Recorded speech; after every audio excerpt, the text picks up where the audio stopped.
in the season opener here in Doha. So many riders on this grid who perhaps haven't quite delivered, one of those being Xavi Vierge at the back of the 5th row there. This is your front row though, Bedsnayder. Great to have him back here at the sharp end on the Calyx. Ralph Fernandez, well, who knows what to expect from the rookie here on his debut, flying second on international circuit in Qatar coming your way. Sam Lowe's on pole position for the 12th. Antonio, Navarro and Vietti, they go from row 3. Jake Dixon penalised 3 grid spots for head row 4 in 10th, ahead of Buliga and Kinek. Schrotter, Delaporta and Vierge go for Lino. Another rookie, Ayagura, heads row 7 from Ramirez, a surprise starter. A bit further down. Lights, Moto 2, on his go.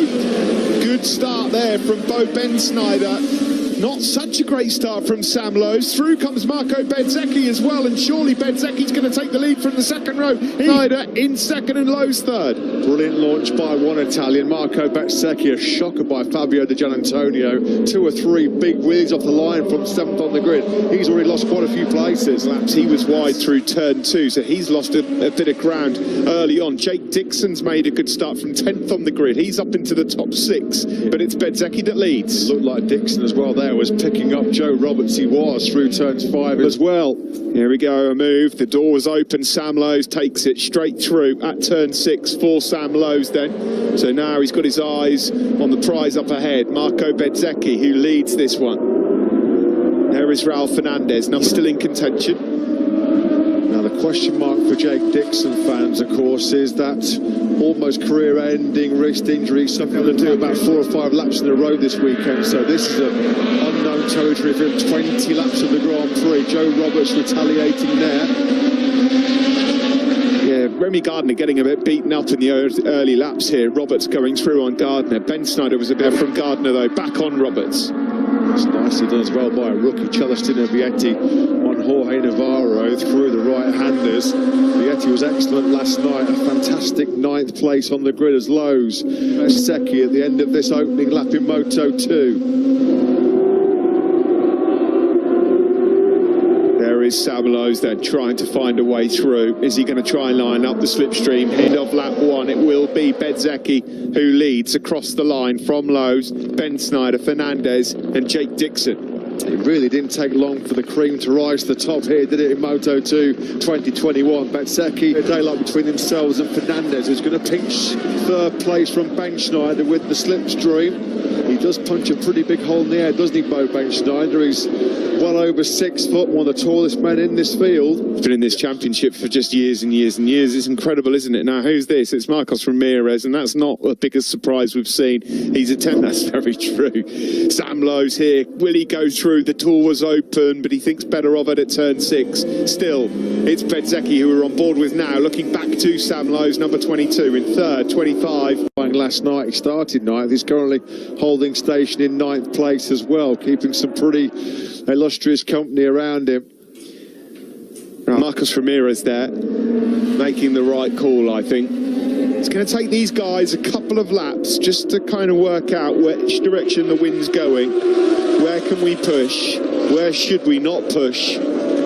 So, I'm not expecting to see any major lap times coming in just yet, as they all settle into this race in Moto 2. It is Bezzecchi and Lowe's 1 and 2 from the rookie, Raul Fernandez.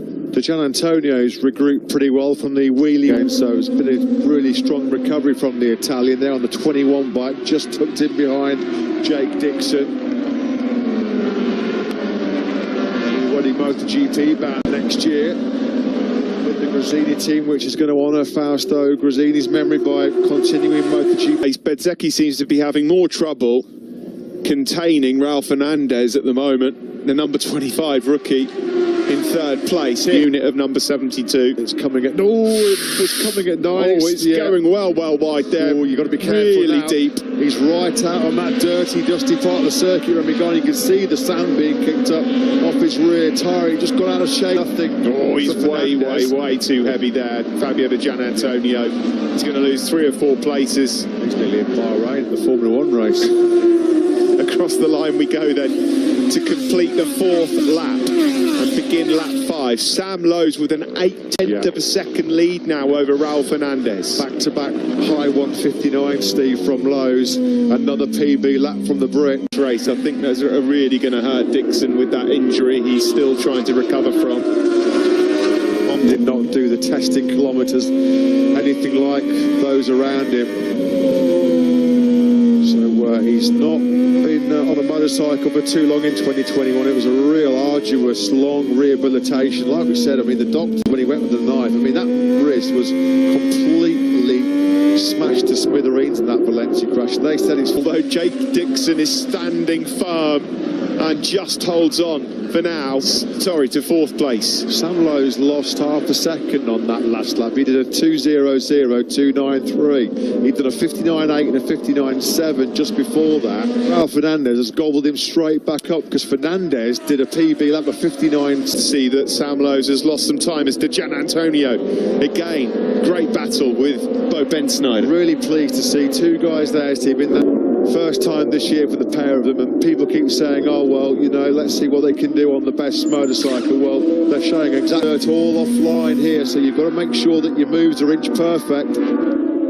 Yeah, and you've got to try and be clever, and here comes Remy Gardner so quick as we approach the final sectors.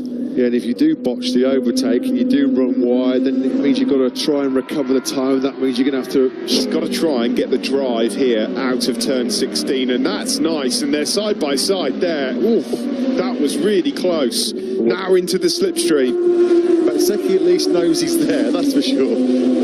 But again, on the start-finish straight, 3rd place, he runs it a little bit wide on the exit. Yeah, you can see how much Bedsnayder was having to work to keep Gardner behind him. On that last lap, Bedsnayder did his fastest lap of the race, a PB from him, but it's not being part here now. Play the long game. It's a really long championship. If he hasn't got the pace of the 3 men ahead of him, just try and make sure the next goal is to bring it home, see the manage. Still a lot of race left here. We're on lap 8. There are 30. Canet and Dalla Porta up to 16th place, and now all over the rear tyre of Augusto Fernandez. Great job. Roberts goes through on Jake Dixon. So Roberts then is up now into 5th place.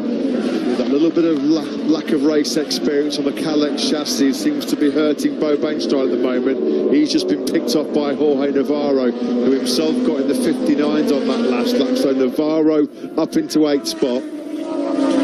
Chalice very quickly, because you can see Lowe's is starting to open up quite a significant advantage. Yeah, and it was a block pass as well, Matt, which he had to pull off, which again will lose him a couple of tenths of a second. He's got it all to do, it has. Yeah, 1.3 the gap there. Neo is now up into 6th. He's gone through on Jake then. Didn't look like he'd done an awful lot wrong there. His first race back with Forward Racing. Yeah, team boss there in the middle, Milena Kerner, grey-haired Gianni Cazzari, the team owner, is out until Portimao at least. So the gap stays at 1.3. Remy Gardner's got 11 laps to change it. He's got some work through here as well, Steve, because Sam Lowe's, it's hammer down, big style. Fastest lap of the Grand Prix has just been set by the British rider. Only a couple of tenths, 3 tenths faster than the Aussie behind him, but just enough to keep that buffer at 1.3 seconds. You're right about that battle further back for the points. The likes of Canet, Bovier, Dalla Porta, Arbolino and Manzi all right with each other. Tom Luthi as well has been changed as degenerates in the latter stages of races in Moto2 last year. Few riders' tyres went away from them, and the time differences, Matt, can sometimes be so drastic. 3/4 distance and his front tyre just dropped off a cliff, didn't it? It did, and that can happen in Moto2. So, Hector Gartho, who ended last year, them out of his sight. This is the battle you're watching here for 5th, 6th and 7th. 10 laps to go. The gap at the front, 1.4 between Lowe's and Gardner. Yeah, and there are 2 standout men at the moment, out kept in the 159s. New territory for him now. He's got no experience of a full race distance in Moto2. Marco Bezzecchi behind him may well just be thinking, hurt him towards the end of this race. He'll be hoping. Yeah, well, he'll certainly be hoping.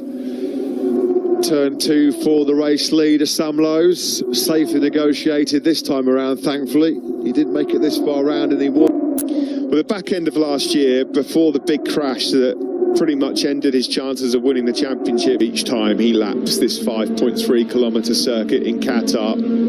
If it stays comfortable with that, but anything under a second and the Jaws music might start coming on. You know, Bobier's in a cracking scrap. Yeah, hey. We're going to look at a replay of it now. It's coming into turn 9, isn't it? Oh, Canet might have something to do with this. There's contact between 44 and 97, and the front just gives way. That will be at the end of the race. Take a bow, Jake Dixon. Further back that you're looking at for 19th place between Iagura and Lorenzo Dalla Porta, who's a bit far away, but brilliant. You know, he's got no experience of how these Dunlop tyres are going to behave at this stage of the race. Very little experience of how the bike characteristics will change. Bedsecchi's picking up some pretty things. Ralph Fernandez and Bedsecchi with clear air just eases on through. Bedsecchi then takes third place. Yeah, nicely done from Marco Bedsecchi. He goes through on Raul Fernandez then. He's just being given the info that Bedsecchi's lapping pretty well at the moment, and he might just lose another spot. The door was open, that was coming from a few corners ago. They like it in Grassini, yeah. That keeps him in the hunt for a podium. And this would be an emotional podium, to say the least. After close enough, here we go. He's got good corner speed through 5. Not quite close enough, is he? On board with Bedsecchi in third place. Twitch there from Bedsecchi, and again as well. That will give confidence to Fabio Di Gianantonio. Surely there's turn 9, and Bedsecchi defended quite brilliantly. There was no way through there for Di Gianantonio. What about through the fast right? See, they come then attacking turn 11, and Di Gianantonio's gone for it. That was great move from Fabio Di Gianantonio. He takes third spot from Bedsecchi, but can he hold on to it? There's definite retaliation coming here from Bedsecchi. Late fall for Somcat Gianantonio, and a very, very emotional podium here in Moto 2. Sam Lowes surely has it covered. He runs a tight defensive line to Gianantonio into the final corner. What about Marco Bedsecchi? And here, Sam Lowes is your winner. Sam Lowes wins here in Qatar. A fantastic effort from him, with Gardner in second. And off a third, though. Oh, it's close. It's so close. That's wow. Di Gianantonio has pinched it. Third spot for him, the Grassini team. Incredible what scenes. A moment. Oh, what incredibly emotional scenes down in Grassini Racing or in Moto 2. Remy Gardner takes a richly deserved Grassini. Fantastic work there from Sam Lowes, the race